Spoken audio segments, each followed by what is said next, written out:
মেলায় আমার একটি বই প্রকাশ হয়, একটি উপন্যাস। আমি সেই একটু রোমান্টিক একটা উপন্যাস লিখেছিলাম, ঢাকা বিশ্ববিদ্যালয়ের ক্যাম্পাস ভিত্তিক। ভালোবাসি এখনো এটার নাম দিয়েছিলাম। তো এই বইটা বাংলা বাংলা একাডেমি বইমেলা থেকে এটা মানে আমির প্রকাশন থেকে এইটা ছাড়া হচ্ছিল এবং বিভিন্ন স্টলে পাওয়া যেত। তো আমির প্রকাশন যেহেতু এটা ছাপিয়েছে, তাদের একটু প্রাধান্যটা বেশি ছিল। তা আমি আবার সেই আমির প্রকাশনেই আমি দাঁড়িয়েছি এবং দাঁড়িয়ে আমি জাস্ট আমার কাছে এক ভদ্রমহিলা আসলো, আমি তার বইটিতে ইনিশিয়াল করে দিলাম। তখন তিনি আমাকে বললেন যে ভাইয়া আপনার সাথে কি একটা দাঁড়িয়ে একটা ছবি তুলতে পারি? আমি বলছি যে ঠিক আছে। হ্যাঁ, তো ওই ভদ্রমহিলা আমার এটা ভদ্র মহিলা না, এটা মেয়ে, তিনি আমার বাঁ পাশে এসে দাঁড়িয়ে তিনি ছবি তুলে চলে গেলেন আর কি। এরপর মনে করেন সেইতে 1:30-2টা হবে, একটা ফোন আসলো আমার কাছে মোবাইলে। ফোন এসে আমাকে বলল যে আপনি একটা মহিলার সাথে ছবি তুলছিলেন? আমি বলছি হ্যাঁ। একটা তো না, অনেক মহিলার সাথে ছবি তুলছি। কেন, কি হয়েছে?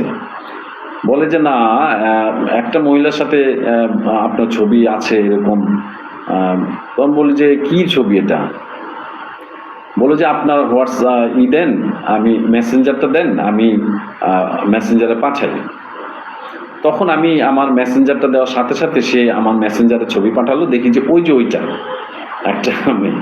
তখন আমি বললাম যে ভাই হ্যাঁ ছবি দেখেছি, কি হয়েছে? তখন বললে যে এইটা তো আপনার ফ্যামিলির কাছে তুলে দিব, না হয় 50,000 টাকা দিবেন। তখন আমি করলাম কি, একটা অভিনয় নিলাম। আমার কথা হলো যে এই লোকটা কে, আমি তাকে দেখতে চাই। আমি একটা অভিনয় চলে গেলাম। আমি বললাম যে ভাই আপনি যদি এই ছবিটা আপনি যদি আমার ফ্যামিলিতে দেন, আমার সংসারটা একেবারে ভেঙে যাবে ভাই, আপনার কাছে অনুরোধ প্লিজ ভাই এই ছবিটা দিয়েন না, আপনার দুইটা পায়ে ধরি ছবিটা দিয়েন না। তখন সে বলল যে হ্যাঁ ছবি দিব না, ঠিক আছে, তবে আমার 50,000 টাকা দিতে হবে। আমি বলছি ভাই আমি টাকা নিয়ে এখনই চলে আসি, কোথায় আসবো আমাকে বলেন। পরে বললো যে আমি গ্যান্ডারিয়া ধূপখোলা মাঠের কাছে আছি। তখন কিন্তু রাত্রে 2:45 বাজে, বুঝতে পারছেন? তা আমি বলছি যে ঠিক আছে ভাই আমি আসতেছি এখনই। বললো যে না না সকালে আইসেন। হ্যাঁ, তো আমি ওই রাতেই আমি গ্যান্ডারিয়া থানায় ফোন দিছি। ফোন দিয়ে দেখি যে ওসি সাহেব অলরেডি মানে থানা থেকে মাত্র বেরিয়েছেন তিনি। তো উনি মোবাইলটা ধরে আমাকে জিজ্ঞেস করে, আমি বললাম যে ভাই এই ঘটনা। আপনি কয় তাহলে আমি থানায় বসি, আপনি আসেন।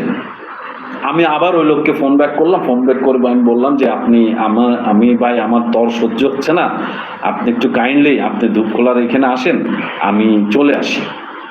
এই কথা বলে আমি একটা রিক্সা নিলাম। রিক্সা তখন 2000 সালে রিক্সা ভাড়া অতটা ছিল না, 30 টাকা আমি চলে গেছিলাম। ফকিরাপুল থেকে 30 টাকা চলে গেছি গ্যান্ডারের ধূপখোলা মাঠে। তো গিয়ে আমি অপেক্ষা করছি, আর একটু দূরে পুলিশ তাদের ফোর্স নিয়ে অপেক্ষা করছিল। ওসি সাহেব বলে দিছিল এক দারোগাকে, তো একটু দূর অপেক্ষা করছিল, আমি দাঁড়িয়েছিলাম। ওই সময় একটা কোকটা চুলালা একটা লোক আসছে, তিনি নিজেকে সাংবাদিক দাবি করলেন, করে আমাকে বললেন যে ভাই এই যে ছবি, টাকা দেন আগে।